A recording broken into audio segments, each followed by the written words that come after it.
ಕರ್ನಾಟಕ ಸಾಂಸ್ಕೃತಿಕ ಸಂಘಟನೆಗಳ ರಾಜ್ಯ ಮಹಾ ಒಕ್ಕೂಟದ ರಾಜ್ಯಾಧ್ಯಕ್ಷರಂತ ಗುಬ್ಬಿ ವೀರೇಶ್ ಅವರ ನೇತೃತ್ವದಲ್ಲಿ ತುಮಕೂರು ಜಿಲ್ಲೆಯ ನೂತನ ಜಿಲ್ಲಾಧ್ಯಕ್ಷರು ಹಾಗೂ ಪದಾಧಿಕಾರಿಗಳ ಪದಗ್ರಹಣ ಕಾರ್ಯಕ್ರಮ ದಿನಾಂಕ 24/7/2024 ಬುಧವಾರ ತುಮಕೂರಿನ ಕನ್ನಡ ಭವನದಲ್ಲಿ ಅತ್ಯಂತ ವಿಜೃಂಭಣೆಯಿಂದ ಏರ್ಪಡಿಸಲಾಗಿತ್ತು.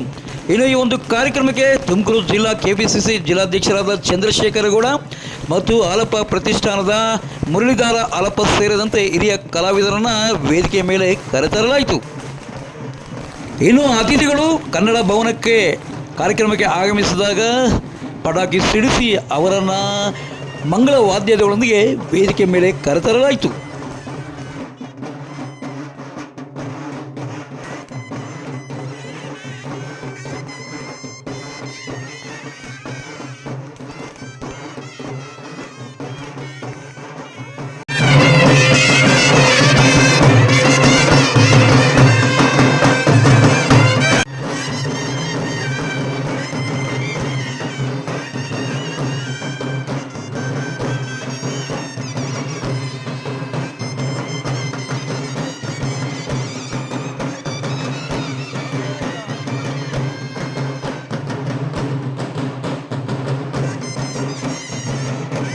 ಗ್ರಹಣ ಕಾರ್ಯಕ್ರಮಕ್ಕೆ ರಾಜ್ಯದ ಮೂಲೆ ಮೂಲೆಗಳಿಂದ ಆಗಮಿಸಿದ ಕಲಾವಿದರು, ಅದರಲ್ಲೂ ಮಹಿಳಾ ಕಲಾವಿದರು ಈ ಒಂದು ಡೊಳ್ಳು ಕುಣಿತಕ್ಕೆ ಮಂಗಳ ವಾದ್ಯಕ್ಕೆ ಹೆಜ್ಜೆಯನ್ನು ಹಾಕಿ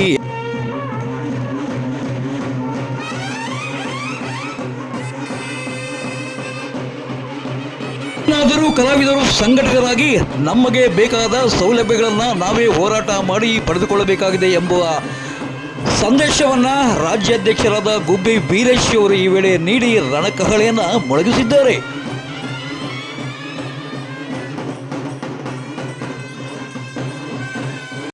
ಕೊಡಬೇಕಾಗಿತ್ತು, ಕೊಡ್ತಾ ಇಲ್ಲ. ಕನ್ನಡ ಸಂಸ್ಕೃತಿ ಇಲಾಖೆಯಲ್ಲಿ ಸುಮಾರು 4,000 ಸಂಘ ಸಂಸ್ಥೆಗಳು ರಾಜ್ಯದಲ್ಲಿ ಸೇವೆ ಸಲ್ಲಿಸ್ತಾ ಇದ್ದಾವೆ. ಒಂದು ಸಂಘಟನೆ ವ್ಯವಸ್ಥೆ ಮಾಡಬೇಕು ಅಂದ್ರೆ, ಒಂದು ಕಾರ್ಯಕ್ರಮವನ್ನು ಆಯೋಜನೆ ಮಾಡಬೇಕು ಅಂದ್ರೆ ತುಂಬಾ ಶ್ರಮ ಇರುತ್ತೆ. ಇವತ್ತು ಆರ್ಥಿಕ ವೆಚ್ಚ ಜಾಸ್ತಿ ಇರುತ್ತೆ. ಸರ್ಕಾರ ಮಂಡನೆ ಮಾಡ್ತಕ್ಕಂಥ 3 ಲಕ್ಷ 3.5 ಲಕ್ಷ ಮುಂದಿನ ಬಜೆಟ್ 4 ಲಕ್ಷ ಕೋಟಿ ಸರ್ಕಾರದ ದುಡ್ಡು ಐತೆ. ನಮ್ಮ ಆಲಪ್ಪ ಸಾಹೇಬರು, ನಮ್ಮ ಚಂದ್ರಶೇಖರ್ ಗೌಡ್ರು ಸಾಹೇಬರು ಗಮನಕ್ಕೆ ತರೋದೇನು ಅಂದ್ರೆ 4 ಲಕ್ಷ ಕೋಟಿ ದುಡ್ಡಲ್ಲಿ ಒಂದೊಂದು ಇಲಾಖೆಗೆ 10,000 ಕೋಟಿ, 20,000 ಕೋಟಿ, 30,000 ಕೋಟಿ, 40,000 ಕೋಟಿ. ಶಿಕ್ಷಣ ಇಲಾಖೆ 45,000 ಕೋಟಿ ದುಡ್ಡನ್ನ ಮಾನ್ಯ ಮುಖ್ಯಮಂತ್ರಿಗಳು ಹಂಚಿಕೆ ಮಾಡೋದನ್ನ ನಾವೆಲ್ಲ ನೋಡಿದೀವಿ. ಆದ್ರೆ ಕನ್ನಡ ಮತ್ತು ಸಂಸ್ಕೃತಿ ಇಲಾಖೆಗೆ 431 ಕೋಟಿ ಅನ್ನೋದನ್ನ ಹಿಂದೆ ಇತ್ತು. ಇವತ್ತು 245 ಕೋಟಿ ಗಳಿಸಿ ಸುಮಾರು 180ರಿಂದ 190 ಕೋಟಿ ದುಡ್ಡು ಕನ್ನಡ ಸಂಸ್ಕೃತಿಗೆ ಅನುದಾನ ಕಡಿಮೆ ಆಯಿತು. ಓವರ್ ಆಲ್ ಬಜೆಟ್ ಹೋಲಿಸಿಕೊಂಡಾಗ 4,000 ಕೋಟಿನಾದ್ರೂ ಕನ್ನಡ ಸಂಸ್ಕೃತಿ ಇಲಾಖೆ ಕೊಡಬೇಕು. ಒಂದು ಅಲ್ಪಸಂಖ್ಯಾತ ಇಲಾಖೆಗೆ 10,000 ಕೋಟಿ ಅನುದಾನ ಬರುತ್ತೆ. ಬೇರೆ ಬೇರೆ ಇಲಾಖೆಗೆ ರಾಜ್ಯದಲ್ಲಿ ಕಲಾವಿದರಿದ್ದರೆ ಏನು ಮಾಡಕ್ ಸಾಧ್ಯ ಐತೆ? ಕಲಾವಿದರ ಸೇವೆ ಇದೆಲ್ಲ ಅದನ್ನ ಎಷ್ಟು ಹೊಗಳಿದ್ರು ಸಾಲದು. ಇತಿಹಾಸ ಕಾಲದಿಂದಲೂ ಕೂಡ ಕಲಾವಿದರು ಈ ದೇಶದ ಸಂಪತ್ತು. ಅದರಿಂದ ಗಣ್ಯಮಾನರಲ್ಲಿ ನಾನು ವಿನಂತಿ ಮಾಡ್ತೇನೆ, ತಾವು ದೊಡ್ಡ ಮಟ್ಟದಲ್ಲಿ ಒಂದು ಇಡ್ತಾ ಇರತಕ್ಕಂಥವ್ರು, ಮುಖ್ಯಮಂತ್ರಿಗಳ ಜೊತೆಲಿ ಇರ್ತಕ್ಕಂಥವ್ರು, ಮುಂದಿನ ದಿವಸದಲ್ಲಿ ಇವನ್ನೆಲ್ಲ ಅವ್ರ ಗಮನಕ್ಕೆ ತಂದು ರಾಜ್ಯದಲ್ಲಿರ್ತಕ್ಕಂಥ ಕಲಾವಿದರಿಗೆ ನಮ್ಮ ಮುಂದಿನ 14 ಬೇಡಿಕೆಗಳನ್ನಿಟ್ಟು ನಾವು ಹೋರಾಟ ಮಾಡ್ಕೊಂಡು ಬಹಳ ವರ್ಷದಿಂದ ಬಂದಿದ್ದೇವೆ. ಮನವಿಗಳನ್ನ ಮುಖ್ಯಮಂತ್ರಿಗಳಿಗೆ ಅನೇಕ ಬಾರಿ ಮಾಡಿದ್ದೀವಿ, ಅನೇಕ ಬಾರಿ ಸಚಿವರುಗಳು ಕೂಡ ಮಾಡಿದ್ದೀವಿ.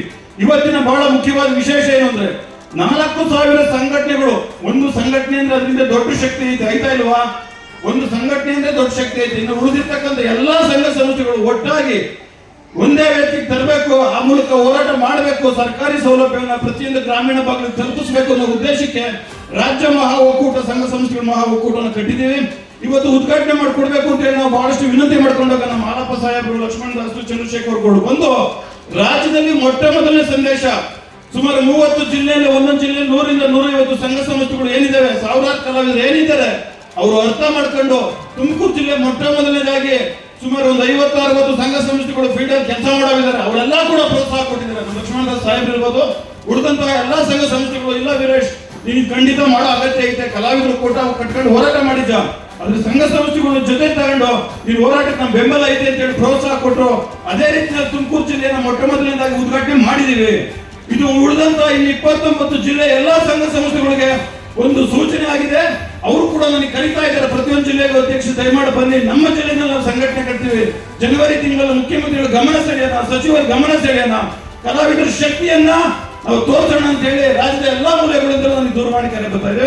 ಒಟ್ಟಿನಲ್ಲಿ ಮುಂದಿನ ತಿಂಗಳು ಬೆಂಗಳೂರಿನಲ್ಲಿರುವ ಮುಖ್ಯಮಂತ್ರಿಗಳ ಮನೆ ಮುಂದೆ ರಾಜ್ಯದಾದ್ಯಂತ ಕಲಾವಿದರು ಆಗಮಿಸಿ ಮುತ್ತಿಗೆ ಹಾಕಿ ನಮ್ಮ ಬೇಡಿಕೆಗಳನ್ನು ಈಡೇರಿಸಿಕೊಳ್ಳಬೇಕೆಂದು ಇದೇ ವೇಳೆ ಗುಬ್ಬಿ ವೀರೇಶ್ ಅವರು ಕರೆ ನೀಡಿದ್ದಾರೆ. ಇನ್ನು ತುಮಕೂರು ಜಿಲ್ಲೆಯಿಂದ ಕರ್ನಾಟಕ ಸಾಂಸ್ಕೃತಿಕ ಸಂಘಟನೆಗಳ ರಾಜ್ಯ ಮಹಾ ಒಕ್ಕೂಟದ ತುಮಕೂರು ಜಿಲ್ಲಾ ಶಾಖೆಯ ಪದಾಧಿಕಾರಿಗಳು ಈ ರೀತಿಯಾಗಿದ್ದಾರೆ. ಅಧ್ಯಕ್ಷರಾಗಿ ಪಂಚನಹಳ್ಳಿ ಸೈರಾಮ್, ಜಿಲ್ಲಾ ಉಸ್ತುವಾರಿಯಾಗಿ ಕನ್ನಡ ಪ್ರಕಾಶ್, ಗೌರವಾಧ್ಯಕ್ಷರಾಗಿ ನರಸಿಂಹದಾಸ್, ಕಾರ್ಯಾಧ್ಯಕ್ಷರಾಗಿ ಸಿಖ್ ಹನುಮಂತಯ್ಯ, ಉಪಾಧ್ಯಕ್ಷರಾಗಿ ಲಕ್ಷ್ಮಿ, ಪ್ರಧಾನ ಕಾರ್ಯದರ್ಶಿಯಾಗಿ ಬಸವರಾಜ್ ಎನ್ ಐನಾಪುರ, ಸಂಘಟನಾ ಕಾರ್ಯದರ್ಶಿಯಾಗಿ ಈಶ್ವರ್, ಸಹ ಕಾರ್ಯದರ್ಶಿಯಾಗಿ ಪ್ರವೀಣ್ ಎಂಆರ್, ಮಾಧ್ಯಮ ಕಾರ್ಯದರ್ಶಿಯಾಗಿ ಪಾವಡದ ಕಲಾವಿದರು ಮತ್ತು ಪತ್ರಕರ್ತರಾದ ಸತ್ಯ ಲೋಕೇಶ್, ಉಪಾಧ್ಯಕ್ಷರಾಗಿ ಶ್ರೀಕಂಠಯ್ಯ, ಖಜಾಂಚಿಯಾಗಿ ಜಿ ರಾಮಯ್ಯ ಆಯ್ಕೆಯಾಗಿದ್ದು, ಆಯ್ಕೆಯಾದ ಎಲ್ಲರನ್ನೂ ಇದೇ ಒಂದು ವೇದಿಕೆಯಲ್ಲಿ ರಾಜ್ಯಾಧ್ಯಕ್ಷರು ಮತ್ತು ಕಲಾವಿದರು ಮತ್ತು ಅಭಿನಂದಿಸಿದ್ದಾರೆ. ಅನಿಲ್ ಮಹದೇವ್ ಜೊತೆ ಸತ್ಯ ಲೋಕೇಶ್, ಪಾವಗಡ ಪವರ್ ನ್ಯೂಸ್.